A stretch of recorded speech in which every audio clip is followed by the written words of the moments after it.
अवतार लिया तो कृष्ण भगवान का अवतार लिए थे ये, तो बचपन में कृष्ण भगवान का नाम क्या था? यशोदा का नंद लाला, नंदलाल। तो विष्णु भगवान क्या बने? नंदलाल बने।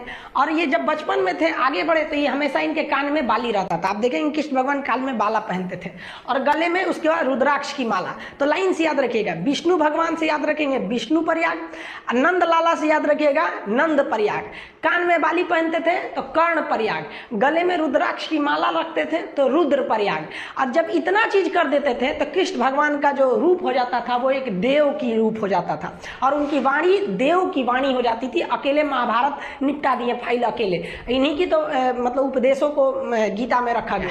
तो लास्ट में वो किसका रूप ले लिए? देव का रूप ले लिए। यही 5 प्रयाग है जिसे हम पंच प्रयाग कहते हैं, जो हिंदू धर्म के हिसाब से ये पंच प्रयाग घूमना बहुत ही शुभ माना जाता है। उसे अपने जीवन में ये पंच प्रयाग घूमना चाहिए। तो कौन प्रयाग हो गया आपका? विष्णु भगवान से याद रखिएगा विष्णु प्रयाग, नंद प्रयाग, कर्ण प्रयाग, गले में रुद्राक्ष की माला तो रुद्र प्रयाग, और सकल हो गया इनका किस तरह से देव की भांति इनकी रूप हो गई तो देव प्रयाग। यानी 5 प्रयाग को मिला देते हैं पंच प्रयाग। तो सीक्वेंस आपको याद हो गया। अब पिछले स्लाइड पे चलते हैं। यहाँ देखिए ये वाला प्रयाग कौन सा होगा? विष्णु प्रयाग। विष्णु भगवान नंद लाला के रूप में जन्म लेंगे तो नंद प्रयाग, कान में पहनेंगे तो कर्ण प्रयाग, गले में रुद्राक्ष की माला तो रुद्र प्रयाग, और सकल हो जाएगा देव के भांति तो देव प्रयाग। ये नदियां हो गई। अब आप बताइए देव प्रयाग के आगे गंगा बनती है।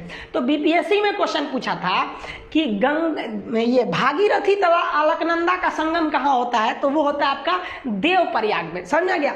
अब इसको एक बार दोबारा समझते हैं। संतोपत है, हिमानी है बहुत बड़ा, वहां से निकलती है धौली गंगा, विष्णु गंगा। कहाँ मिलेगी? विष्णु प्रयाग में। नदी का नाम हो जाएगा अलकनंदा। अगली नदी नंद प्रयाग, नदी का नाम रहेगा नंदाकनी और जगह का नाम हो जाएगा नंद प्रयाग। इसे भी अलकनंदा लेके आगे बढ़ेगी और अलकनंदा में आगे जाके मिलेगी पिंडार नदी। अब की जगह कौन हो जाएगा? कर्ण प्रयाग। अलकनंदा फिर आगे बढ़ेगी, मंदाकिनी को ले जाएगी अपने साथ, मंदाकिनी को ले आके मिलाएगी तो हो जाएगा रुद्र प्रयाग। गले में रुद्राक्ष की माला हो गई। अब कृष्ण भगवान के पास यही सब तो चीजें थी। अब देव का रूप ले लेंगे। यहाँ पे भागीरथी आएगी अपने साथ भिलांगना को मिलाते हुए और मिल जाएगी देव प्रयाग में, और यहाँ से बन जाएगी गंगा। तो देखिए गंगा तो भाई साहब निकलती ही नहीं है, गंगा नदी बनती है इतनी नदियों से मिलकर।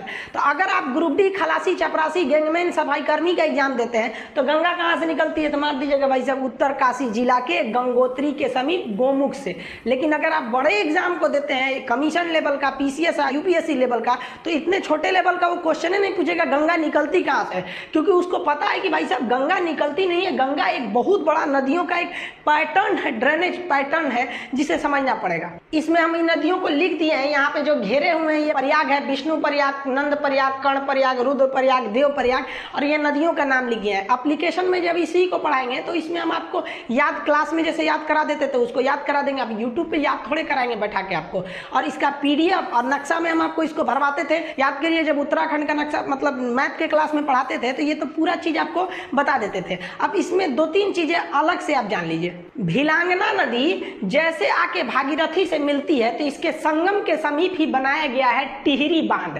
अब ये टिहरी बांध में पानी बहुत भयानक लग जाता है और इस टिहरी बांध पर खतरा होता है, इसलिए टिहरी बांध के पीछे एक सपोर्ट के लिए एक और बांध है जिसका नाम है कोटेश्वर बांध।